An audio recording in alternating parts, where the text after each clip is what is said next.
Hello, Flat Earth researchers, debaters and debunkers.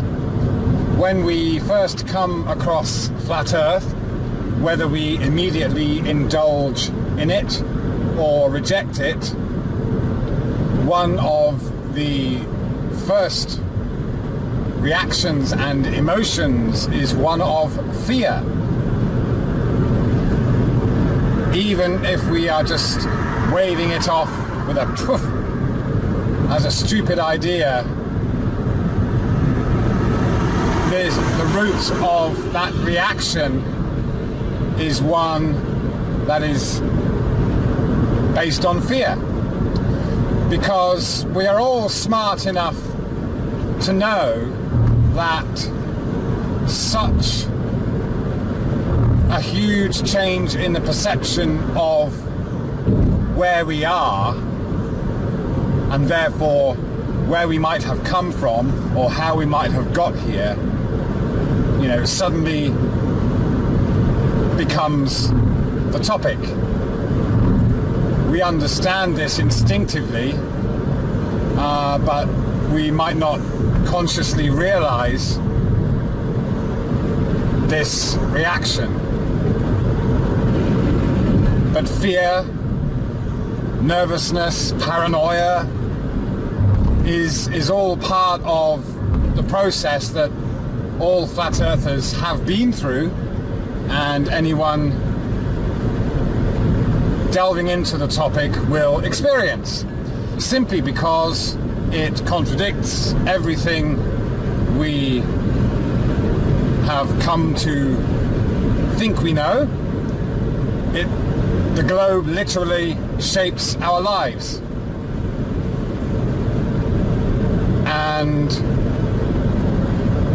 makes us behave in a certain way, this heliocentric lifestyle, as Nathan Oakley once put it, and I think that's a very apt way of describing the attitude we live with when we think we're on a spinning ball hurtling around the sun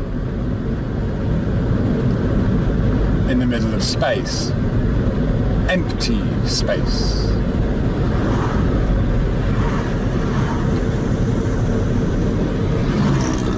When we are kind of in between an event that supposedly happened millions and billions of years ago and an event that is predicted to result in the end, snuffing out of our existence. So what's the point? What's the point in making the effort to make it all a better place? But of course, getting straight into Flat Earth without investigating some of the other conspiracies is a total shocker that literally asks you to turn your world inside out and upside down. But of course, what actually happens is we've been living in an inside-out world, an upside-down world that has no sense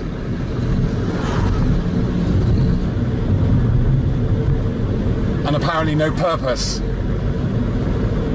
But when we understand the significance of everything that is under the Flat Earth umbrella, the extent of the deception, when we are able to understand the grand illusion, then we are able to understand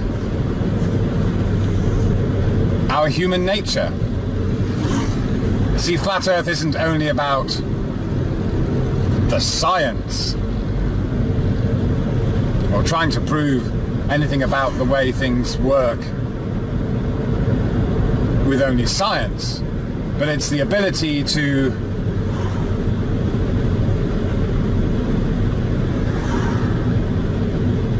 return to your senses, allow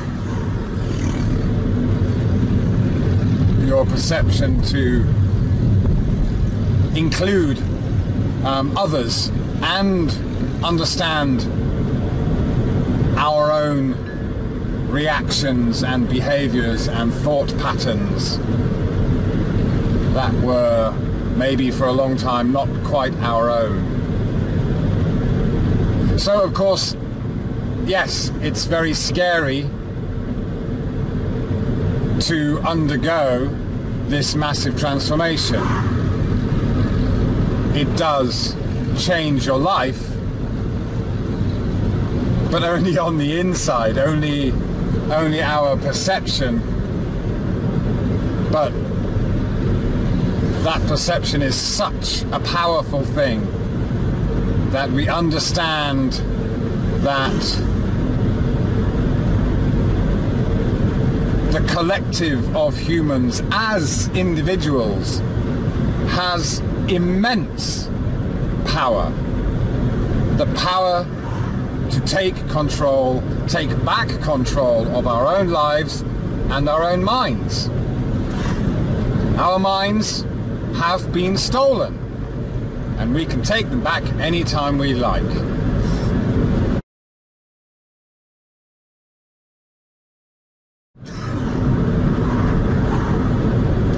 But because we've become so dependent on being told how to think, what to do, the prospect of taking back the controls is actually quite a daunting one.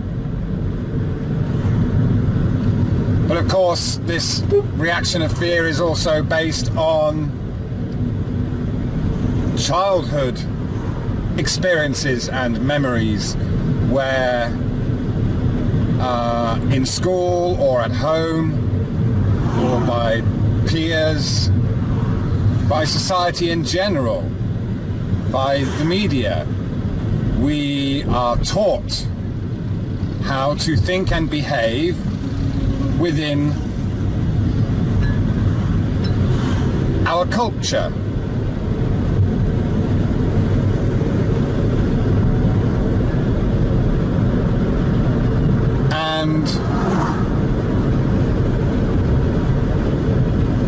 And so this happens to us without us really knowing, and often without being able to compare our own culture with another culture.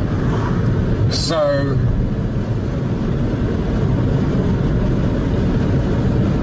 you know, to even start examining one's own thoughts and behaviors within the culture in which we were raised is a challenge in itself. And this is what Flat Earth, of course, does. It challenges you to see if you can perceive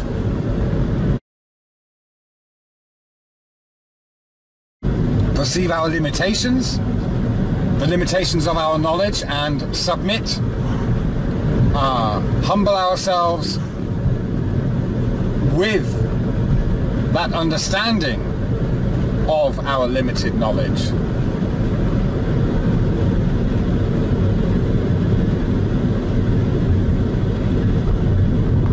So anyone coming along and reacting adversely, calling Flat Earthers names, getting angry, insisting, oh, what happened there?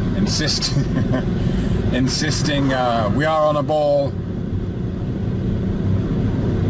is simply demonstrating a fear-based reaction, and is just showing everyone else that there is an inability to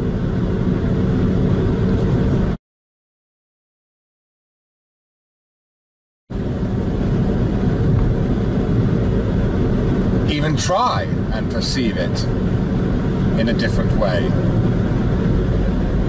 So of course it is, yes, it is frightening to admit to ourselves that we really don't know much at all. And of course, you know, we've been given this idea that we've made leaps and bounds in scientific progress after coming down from the trees as monkeys and then becoming these clever inventors who can now conquer space.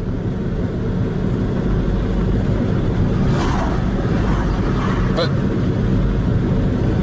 you know, so yes, you can, although it might seem demeaning to say that we started out as monkeys, became more intelligent humans. It actually feeds the ego and this hope that we all have and desire that we will one day become advanced enough and evolve enough to make this world a better place. That's probably what's at the root, this desire to improve things for the human race and for the planet is one many of us will have, especially as we grow older and we have kids and families to think about. But of course we get misdirected. That desire to do good is pushed into the distant future, and we are led to believe there's not much we can do about it except leave it to the scientists who will get us to Mars, where we'll somehow create one day a utopia that rivals life on Earth.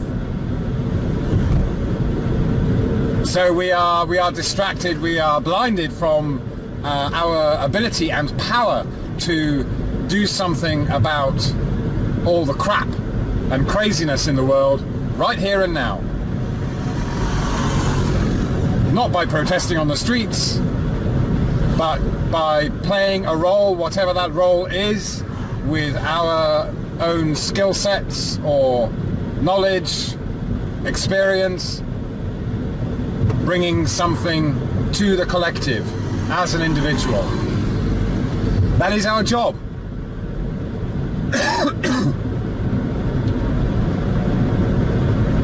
Free energy is there when we understand the relationship between, for example, water and air and pressure, not gravity, but the simple laws of pressure will allow us to extract the gases from water, oxygen, hydrogen, and use them as fuel. But scientists aren't doing that because they think everything is ruled by gravity. They can't make the connection that when you boil water in a vacuum without heating it, that all you've done is reduce the pressure on the water and the gases in the water rush to fill the void. Voila! You don't need expensive, powerful equipment to get this fuel from the water.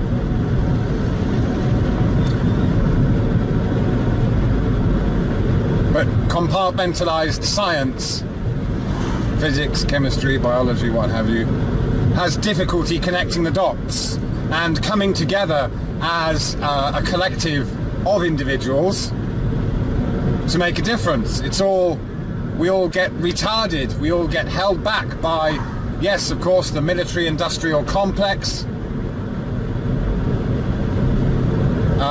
ruling the waves,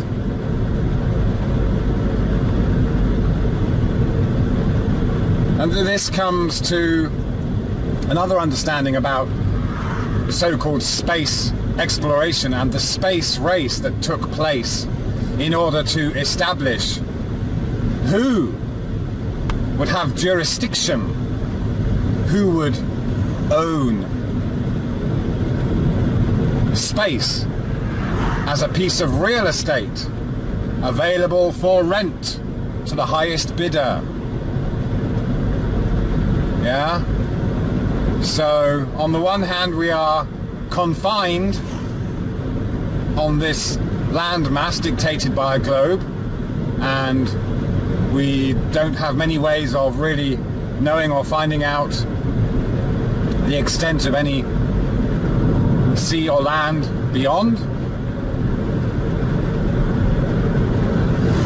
But we also have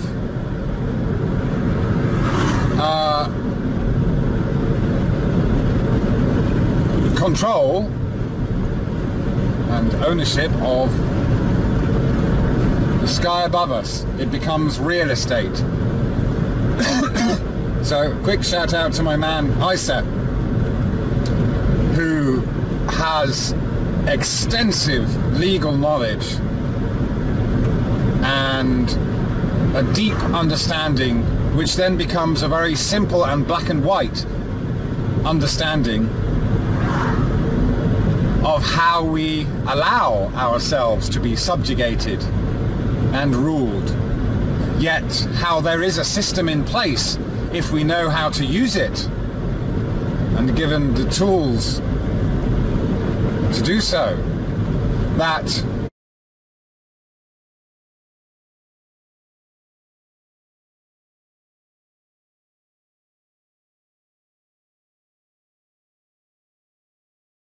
can be used for by humankind to better humankind and the rest of the world.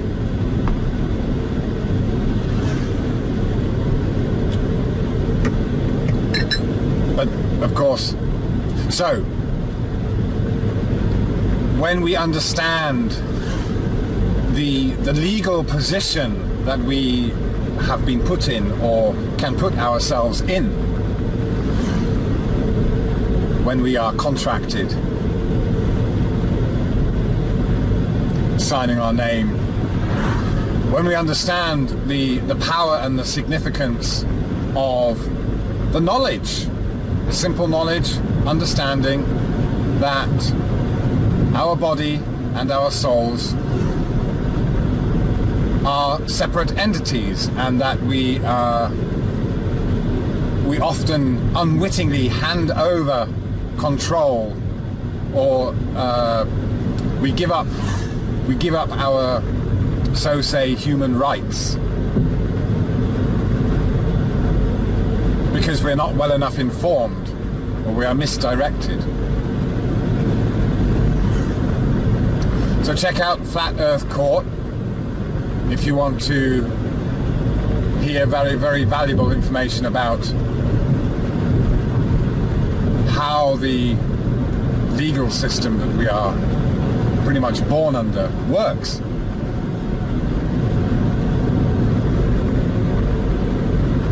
But of course, this is the thing, we have this idea of ownership of land, ownership of property.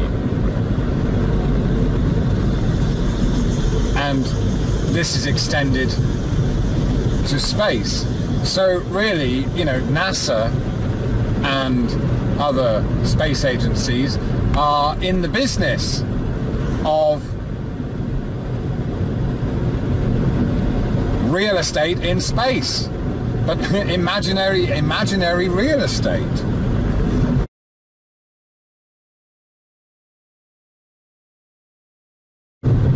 Whether they are renting out signals, so-called satellite systems, when really all they need to do is bounce signals off the troposphere or stratosphere or wherever they do that. That's all they need to do. But they can tell you there's a satellite up there and it will cost you billions of dollars.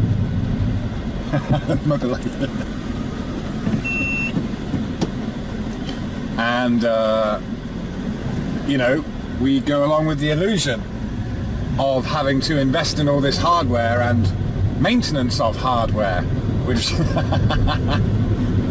is just on the ground.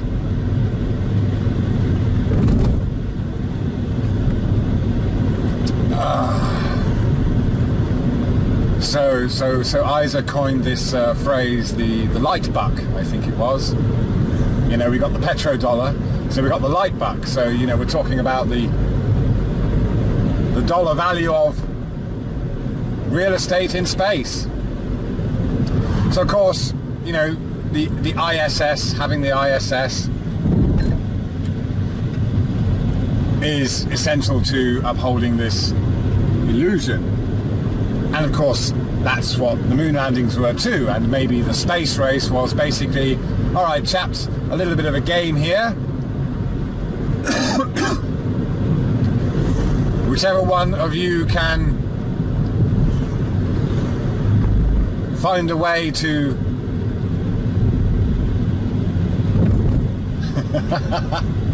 create an empire in space, or expand the empire to space, then you know, you get to rule the roost for a while.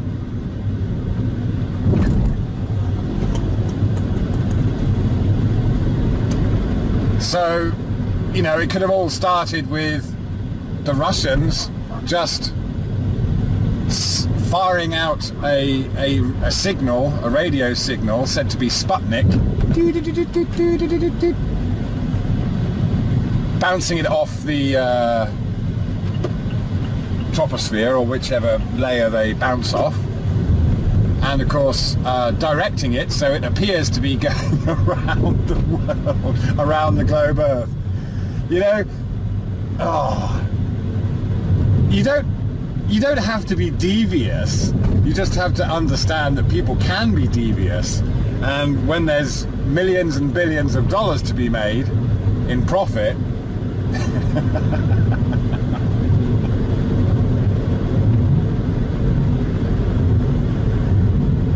and you can think of a way of pulling it off without having to spend so much money.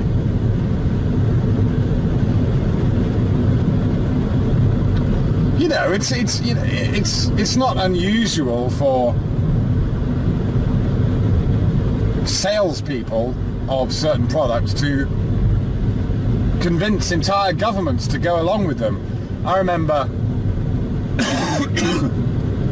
there was this fake bomb/drug detecting handheld device that has been touted to, you know, African governments and Asian governments and stuff, and it's literally just this kind of piece of plastic with a radio, like an FM radio aerial on top, and a little chip inside that doesn't really do much. Sold wholesale to, you know, governments and security services as a bomb detecting device, which seems to kind of work about 50% of the time. Anyway, you know, so from bomb detecting devices to nuclear weapons, satellites and the like, these are all scams that can be swallowed up by entire governments, or just, you know, the people in the government that get wined and dined and see some kind of benefit from it because they have a company that can be somewhere in the middle.